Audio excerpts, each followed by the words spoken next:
తాకట్లో ఉన్న బంగారాన్ని విడిపించి ఆ రోజున మార్కెట్ ధర కట్టి మిగిలిన డబ్బును మీకు అందిస్తుంది కొమ్మూరి గోల్డ్.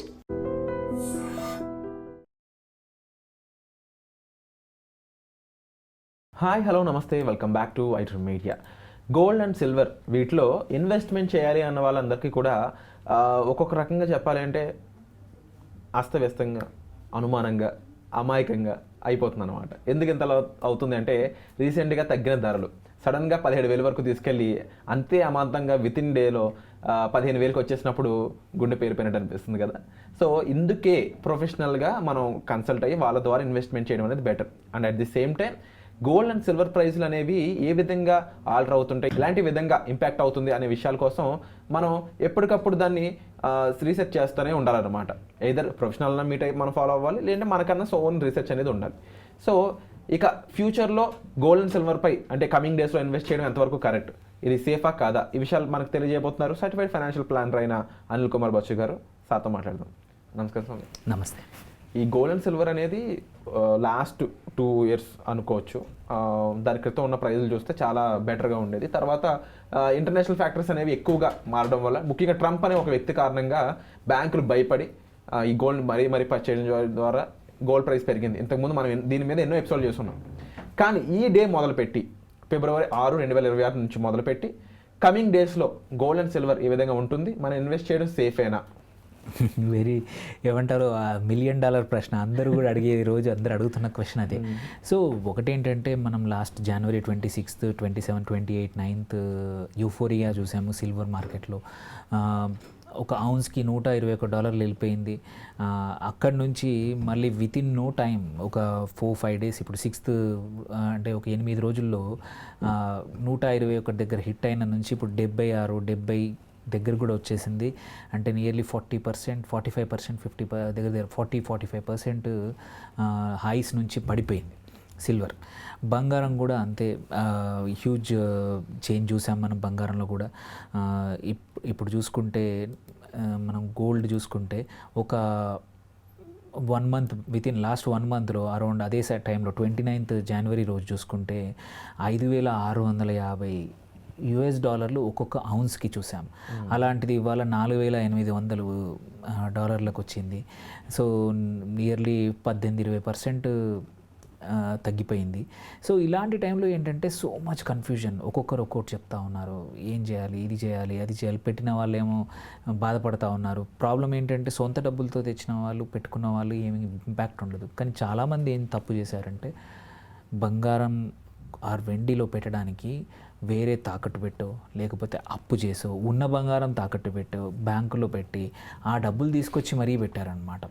ఎప్పుడైనా సరే ఇట్లాంటి అన్యూజువల్ సైకిల్ జరిగినప్పుడు, ఫియర్ ఆఫ్ మిస్సింగ్ అవుట్ అనేది మార్కెట్లో ఎక్కువ ఉన్నప్పుడు, ఇట్లా ఫ్యాడ్ అనేది ఎక్కువ ఉన్నప్పుడు ఏంటంటే ఎగ్జాంపుల్ ఇట్స్ లైక్ ఏమవుతుంది, ఏదైనా మనం షేక్ చేస్తే పైన నురగ వస్తుంది చూసారా, నురగ ఎక్కువైపోయింది. యాక్చువల్లీ అందులో వాల్యూమ్ ఇంతే ఉంది, బట్ మనకు అంతా కనబడుతుంది, నురగతో పాటు కలుపుకుంటే ఎక్కడ దాకా కనబడుతుంది. బట్ యాక్చువల్ వాల్యూమ్ ఇంతే, అంటే దాని రియల్ ప్రైస్ సమ్వేర్ 70-80 ఉండింది. బట్ తీసుకెళ్ళిపోయి ఎక్కడికో తీసుకెళ్లారు అందరూ రావడం వల్ల ఎక్కువ మంది. సో అదొకటి. సైమిల్టేనియస్లీ ఇంకోటి ఏంటంటే ఫిజికల్ సిల్వర్కి, ఫిజికల్ గోల్డ్కి సప్లైకి మార్కెట్లో ఉన్న డిమాండ్కి పొంతం లేకుండా పోయింది.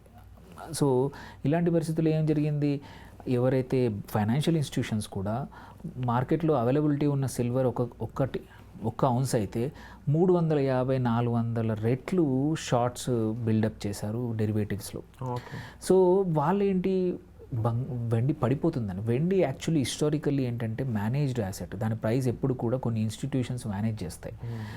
మనకు చాలామందికి ఎందుకంటే వెండి గురించి తెలియదు కాబట్టి ఈ రీసెంట్గా 1.5-2 yearsలోనే అందరూ వెండిలో ఇన్వెస్ట్ చేస్తూ ఉన్నారు, ETFస్లో ఇన్వెస్ట్ చేస్తూ ఉన్నారు. వెండి ఇవన్నీ రకరకాల బ్యాంక్స్ కూడా గోల్డ్కి తగ్గట్టే వెండికి కూడా లోన్స్ ఇస్తామని కొత్తగా ఇదంతా recent 1.5-2 years concept. But historically వెండి ప్రైస్ కొన్ని ఇన్స్టిట్యూషన్సే డిటర్మైన్ చేస్తాయి. సో అదేమైంది, వాళ్ళు మళ్ళీ మొన్న లాస్ట్ 1 week 10 days నుంచి they have controlled the narrative. So వాళ్ళు అన్ని స్క్వేర్ ఆఫ్ చేసుకున్నారు, నేరేటివ్ కంట్రోల్ చేసి భయపెట్టేసేసి అందరినీ ప్యానిక్ సెల్లింగ్ చేయించినట్టే నిజంగానే 100 దగ్గర ఉన్న 100 పైన ఉన్న ప్రైస్ని తీసుకొచ్చి 70కి తీసుకొచ్చేసారు. సో ఇక్కడి నుంచి ఎక్కడికి వెళ్తుంది అనేది క్వైట్ అ ఫ్యూ రీజన్స్ ఉన్నాయి, ఎస్పెషల్లీ వెండి కేసులో. మనం చూసుకుంటే ఇప్పటికి కూడా చాలా కంట్రీస్లో ఈ సెల్లింగ్ ప్రైస్ ఏదైతే మనము ఎంసీఎక్స్ లాంటి ట్రేడెడ్ ప్రైస్ చూసుకుంటే దానికి రియల్ డెలివరీకి చాలా తేడా ఉంది. సో ఇప్పుడు 70 ట్రేడ్ అవుతుందంటే 90-95 దగ్గర ఫిజికల్ సిల్వర్ అవైలబుల్ ఉంటుంది. So that means there is ఇంకా డిమాండ్ అయితే ఉంది. వెదర్ ఇట్ ఈస్ చైనాలో తీసుకోండి, ఏషియన్ మార్కెట్స్లో జపాన్లో తీసుకోండి, ఆర్ సౌదీ అరేబియాలో తీసుకోండి, మల్టిపుల్ ప్లేసుల్లో ఇంకా ఇన్వెస్టర్స్ అయితే ఎవరైతే ఉన్నారో, కామన్ పీపుల్ అయితే వెళ్ళి సిల్వర్ కొనడానికి ట్రై చేస్తే మార్కెట్లో అవైలబుల్ లేదు, బట్ ఇక్కడ రేట్ పడిపోతుంది. సో దెర్ ఈజ్ ఏమంటారు ప్రాపర్ డిస్కనెక్ట్ ఉంది. సో ఈ లెక్కన ఏంటంటే ఈ సిచ్యువేషన్ చూస్తే ఏమనిపిస్తుంది అంటే మాత్రం సిల్వర్ కొంచెం మళ్ళీ పెరిగే అవకాశం ఉంది. అండ్ ఈ బ్యాంక్స్ ఏవైతే షార్ట్స్ చేసి ప్రైస్ పడగొట్టాయో, కిందికి తీసుకొచ్చాయో, ఇంకా వాళ్ళు కూడా ఇంకా వాళ్ళ పడేయడాన్ని ఆపేయచ్చు అనమాట. సో అలాంటి సిచ్యువేషన్, దీన్నే ఏమంటామంటే మనము దెర్ ఆర్ బ్యాక్వర్డేషన్ అనే కాన్సెప్ట్ ఉంటుంది అనమాట ఫైనాన్స్లో. సో బ్యాక్వర్డేషన్ అనేది ఇప్పుడు కనబడతా ఉంది. సో మోస్ట్ ప్రాబబ్లీ ఏంటంటే గోయింగ్ ఫార్వర్డ్ కొంచెం పెరుగుతుంది. మళ్ళీ 120కి రాకపోవచ్చు, బట్ ఇప్పుడు జరుగుతున్న 73-74 నుంచి కొంచెం పెరగచ్చు. బట్ అట్లని చెప్పి హ్యూజ్ పొజిషన్స్, లీవరేజ్డ్ పొజిషన్స్ అస్సలు తీసుకోకండి. అప్పులు తెచ్చిపెట్టడం అట్లాంటివి చేయకండి. సో కాకపోతే ప్యానిక్ సెల్లింగ్ చేయకుండా కొన్ని రోజులు ఆగి మళ్ళీ నెక్స్ట్ ఎగ్జిట్ అవ్వడానికి ఇంకొకటి 2, ఎస్పెషల్లీ దిస్ ఈజ్ ఎంట్రీ కన్నా కూడా ఎగ్జిట్ అవ్వడానికి 1-2 అవకాశాలు రావచ్చు. వచ్చినప్పుడు కొంచెం ఎగ్జిట్ అవ్వండి. లాంగ్ టర్మ్కి మాత్రం you can still do it. That there is no change in demand. కానీ ఈ పడిపోవడానికి ఓన్లీ కొత్తగా వచ్చిన ఎక్సెస్ స్పెక్యులేషన్ ఏదైతే ఉందో అది క్లియర్ అవుతుంది. సో ఏంటంటే యాక్చువల్ ప్రైస్ ఎక్స్ ఉంటుంది, స్పెక్యులేషన్ వల్ల 2x 3x అవుతుంది. సో ఇప్పుడు ఈ స్పెక్యులేషన్ బ్రేక్ అవుతుంది, కానీ ఒరిజినల్గా సిల్వర్కి ఉన్న డిమాండ్ కానీ ఒరిజినల్గా ఉన్న అప్లికేషన్స్ కానీ అవి పెద్దగా మారట్లేదు. సో అందుకోసం సిల్వర్లో విషయం మాత్రం మొదటి నుంచి మనం చూస్తే మనం మొదటి నుంచి జాగ్రత్తగా ఉండాలి. ఇట్లాంటి ఒక వారం రోజుల్లో 30-40% పడిపోతుందని భయపడుతూనే ఉన్నా, బట్ యాక్చువల్లీ ఒక్క రోజులోనే జరిపోయింది 35%. అదే చాలా మంది. సో మనం చెప్పింది ఇంతకుముందు ఎప్పుడైనా సరే హిస్టరీ నుంచి నేర్చుకోవాల్సిన అవసరం ఉంది. మనకి సిల్వర్ హిస్టరీ అనేది స్ట్రాంగ్ మల్టిపుల్ టైమ్స్ పడిపోయింది. కొన్నిసార్లు 20 సంవత్సరాలు పట్టింది మళ్ళీ $50 క్రాస్ కావడానికి. ఇది లాస్ట్ ఈసారి క్రాస్ అయ్యాక మాత్రం చాలా ముందుకు వెళ్ళాం. So we will see a good new base అనమాట. మనం ప్రాబ్లీ 75-80 దగ్గర న్యూ సిల్వర్ బేస్ చూస్తాము. But for another 5 years minimum అవకాశం ఉంది most of the time. Reason ఏంటంటే ఒకటి మనం చూడాల్సిందంటే సిల్వర్ ఇస్ ఇండస్ట్రియల్ మెటల్. రీసెంట్గా అందరూ ఏదో హోల్డ్ చేసి పెట్టుకుంటున్నారు, కొంటున్నారు, బల్క్గా కొనేసి పెట్టేసుకుంటున్నారు. కానీ బట్ యాక్చువల్లీ వాళ్ళు కూడా అది ఓన్లీ ఇన్వెస్ట్మెంట్ కోసమే. బట్ యాక్చువల్లీ దానికి ఇండస్ట్రీలో డిమాండ్ ఉంది, మార్కెట్లో దానికి చాలా అప్లికేషన్స్ ఉన్నాయి. సిల్వర్కి అట్లాంటి, బంగారంకి అట్లాంటిది లేదు. సో సిల్వర్కి అలా ఉంది. So over a period of time compulsory ఒక న్యూ బేస్ స్టార్ట్ అవుతుంది. దిస్ ఈజ్ నాట్ స్పెక్యులేటర్స్ మాత్రం please don't enter. It is not an investment for speculation. Please get out. ఇప్పుడు జరుగుతుందంతా ఎన్ని రోజులు ఉంటుందో తెలీదు. అందరూ హోల్డ్ చేసుకోనికి, అంటే బంగారం ఉండి ఇంతకుముందు ఉంది, సిల్వర్ కూడా కొంచెం పెట్టుకుంటామనే రీజన్ వల్ల పెరుగుతున్న డిమాండ్. అదర్వైజ్ చాలా ప్రాసెస్ కూడా అన్వయబుల్ అయిపోతాయి.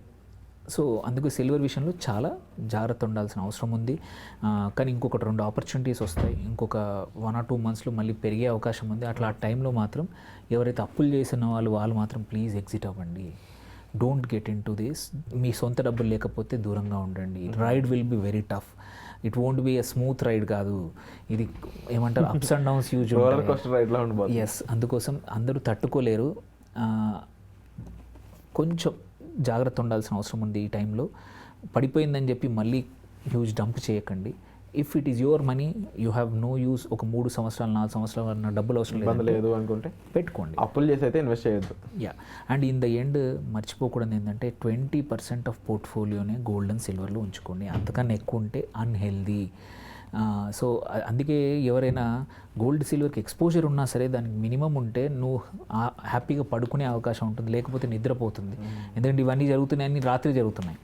సో రాత్రి ఏం జరుగుతుందో అని చాలామంది సిల్వర్ ఇంకెంత పడుతుంది. అండ్ ప్రాబ్లం ఏంటంటే ఎగ్జిట్ అవకాశాలు కూడా లేవు మనకి ఆ టైంలో. మళ్ళీ డే టైంలోనే ఉంటుంది ఇండియన్ మార్కెట్ టైంలో. సో అందుకోసం జాగ్రత్తగా చేసుకోవడం బెటర్. సిల్వర్ విషయంలో ఎక్స్ట్రా కేర్ఫుల్గా ఉండాలి. వండర్ఫుల్.